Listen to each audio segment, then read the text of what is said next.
Chad, one of the discussions here, and I want to throw it to you like this. Why do you hate Cade Cunningham? I can't stand him. He's only been number one on my big board all year, number one in my mock drafts all year. I think that the reason that people get that perception is that he was anointed very quickly as the guy in this draft.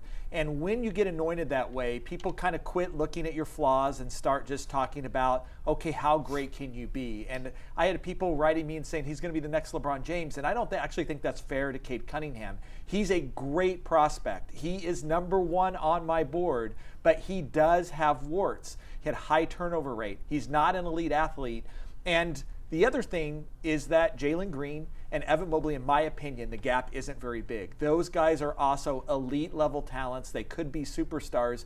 And I think it was a fair discussion to have about Cade versus Mobley versus Jalen Green. And, for some people, I think Jalen Suggs is in that conversation. And for a couple, even Scotty Barnes is in that conversation. And so it's not hating on a player to say, okay, what might hold them back from being a superstar? I will say this about Cade Cunningham. I think he has the highest floor of any prospect in this draft and one of the highest floors of any first-round pick that I've seen in a while. I don't see how he fails unless he gets injured.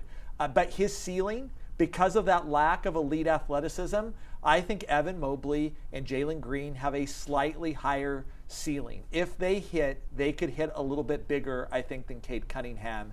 And I just think it's a fair discussion. No hate towards Cade Cunningham. Right. Pistons are going to get a good draft grade for me on draft night if they draft Cade Cunningham.